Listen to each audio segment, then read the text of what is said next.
Sean bienvenidos a Historia Crítica. En esta ocasión hablaremos de un enfrentamiento muy importante de la Segunda Guerra Mundial y del cual se cumplen 75 años. Este evento es ni más ni menos que la Batalla del Bosque de Jürgen, la cual, según muchos soldados, llegó a ser más sangrienta que el desembarco del día D en la playa de Omaha. En este cruce armado, Estados Unidos sufrió una dura derrota, teniendo 33.000 bajas en apenas 3 meses de batalla, mientras que los alemanes lograron cumplir todos sus objetivos operativos gracias a una excelente defensa que les permitió lanzar la ofensiva de las Ardenas. Por este motivo, la batalla del Bosque de Jürgen fue olvidada por la historia occidental, quedando condenada al desván del olvido. Hacia 1944, los aliados occidentales venían de desembarcar en las playas francesas de Normandía. Esto ocurrió en junio y para finales de agosto ya estaban liberando París. Este rápido desmoronamiento del frente alemán dio a entender a los estadounidenses de que la guerra podía finalizar antes de la Navidad de 1944.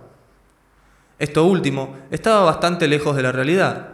Los alemanes, tras abandonar territorio francés, se refugiaron detrás de la línea Sigfrido.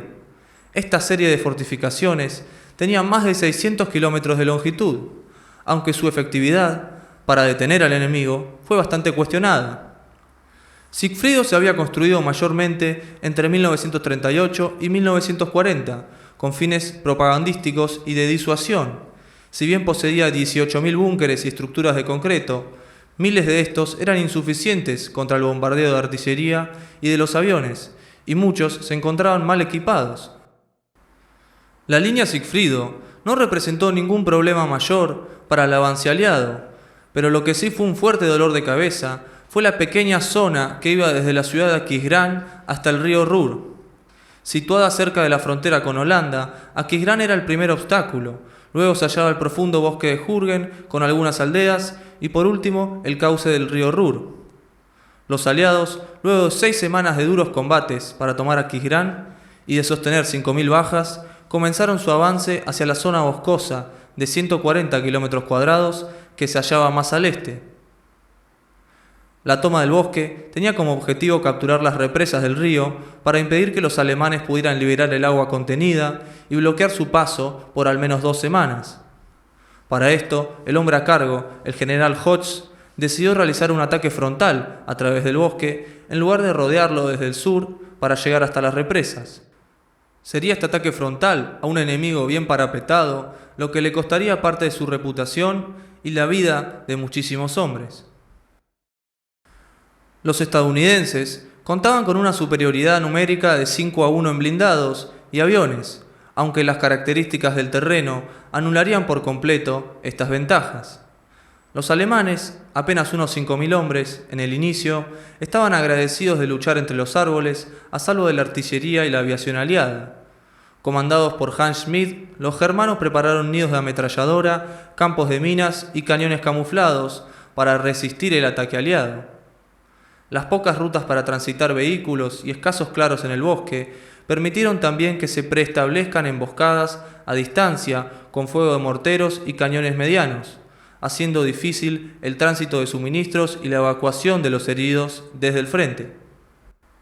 La densidad del bosque, además, impedía saber cuándo un área había sido limpiada de enemigos por completo, dejando una difusa línea de frente por la cual a menudo los soldados se infiltraban y realizaban contraataques inesperados. Los estadounidenses iniciaron su osado ataque el 19 de septiembre de 1944, encontrándose con una defensa que parecía inamovible. El 5 de octubre, la 9ª División se lanzó a la captura de la aldea de Schmidt, en el medio del bosque. Estos combates resultaron ser terriblemente violentos, ya que para el 16 de octubre apenas habían avanzado 2.700 metros al precio de 4.500 bajas, esto es, 400 bajas por día, solamente para avanzar menos de 3 kilómetros. La paliada 9ª División fue relevada por la División 28, que iba dirigida por el oficial Norman Cota, quien fue famoso por ser el que capturó la playa de Omaha a punta de pistola cuando todo parecía perdido. El avance esta vez fue algo más fructífero, llegando a tomar 2 pueblos y la aldea de Schmidt por un par de días antes de ser nuevamente rechazados con grandes pérdidas. El regimiento 112 de infantería sufrió 2.300 bajas de un total de 3.100 hombres, quedando solo un cuarto de su fuerza inicial. Cada día era una nueva pesadilla para los soldados estadounidenses, que al avanzar se encontraban con ametralladoras camufladas, fuego de mortero y emboscadas entre los árboles, mientras pasaban junto a los cientos de cadáveres que no habían podido ser evacuados las noches anteriores. Esto, junto a la lluvia, la nieve y los malos suministros, hicieron que se apode al bosque el infierno verde, o simplemente la picadora de carne.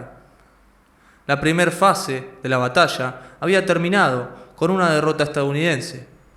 Schmidt seguía en manos alemanas, como también las represas del río Ruhr. La segunda fase, que tenía como objetivo capturar la mitad norte del bosque, conquistando Jürgen, comenzó el 10 de noviembre. Los 6.500 alemanes que se hallaban en Jürgen estaban bien atrincherados para hacer frente al ataque aliado. De esta manera comenzó otro violento enfrentamiento, en el cual ambos bandos sufrieron graves bajas. Los estadounidenses improvisaron rutas para tanques a través de los bosques, volando los árboles por los aires para tener el apoyo blindado un poco más cerca. Pero aún así, los avances eran extremadamente lentos, siendo de apenas 500 metros por día. El apoyo aéreo era casi inútil debido al mal tiempo y el fuego de artillería tampoco era lo más efectivo. El bosque, con sus elevaciones y alta densidad, se había convertido en la peor pesadilla del primer ejército estadounidense. Jürgen cayó finalmente el 29 de noviembre, tras 20 días de lucha incesante, pero todavía faltaba limpiar muchas partes del terreno. Casos a mencionar son el de la colina 400 y el de Kesternich, los cuales fueron capturados por los estadounidenses y luego reconquistados por los alemanes a mediados de diciembre, y permanecerían así hasta febrero de 1945. Los combates, ahora bajo la nieve, seguirían hasta el 16 de diciembre, cuando Alemania lanzó la ofensiva de las Ardenas, unos 70 kilómetros al sur del bosque de Jürgen. Este fue el último gran ataque germano y tenía como objetivo llegar hasta Amberes para luego negociar la paz con los aliados occidentales. Los combates en la zona de Jürgen mayormente se detuvieron hasta que el contraataque en las Ardenas fracasó a fines de enero de 1945. Recién en la tercera semana de febrero, los estadounidenses podrían tomar por completo el bosque y llegar hasta el río Ruhr. Pero los alemanes habían tenido tiempo de sobra para volar las represas del río, y así lo hicieron, liberando 75.000 millones de litros de agua que ensancharon el cauce a unos 500 metros de ancho, lo que impidió su cruce, por 2 semanas, a 15 divisiones norteamericanas.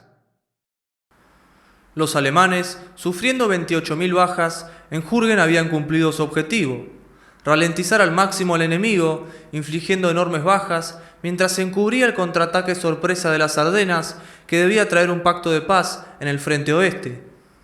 Los norteamericanos, recién luego de 5 meses de batalla, lograron controlar la zona boscosa y finalmente llegar al río que estaba detrás, pero solo para encontrarse que era imposible cruzarlo.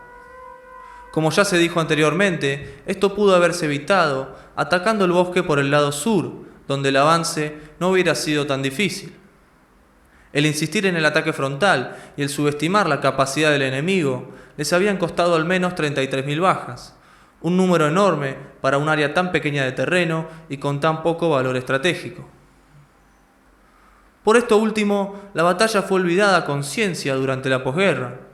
En la Guerra Fría, la propaganda norteamericana hizo fuerte hincapié en la batalla de las Ardenas y en el desembarco de Normandía, mientras que recién a finales de los 90 se comenzó a hablar de Jürgen con la película Cuando callan las trompetas, producida por HBO.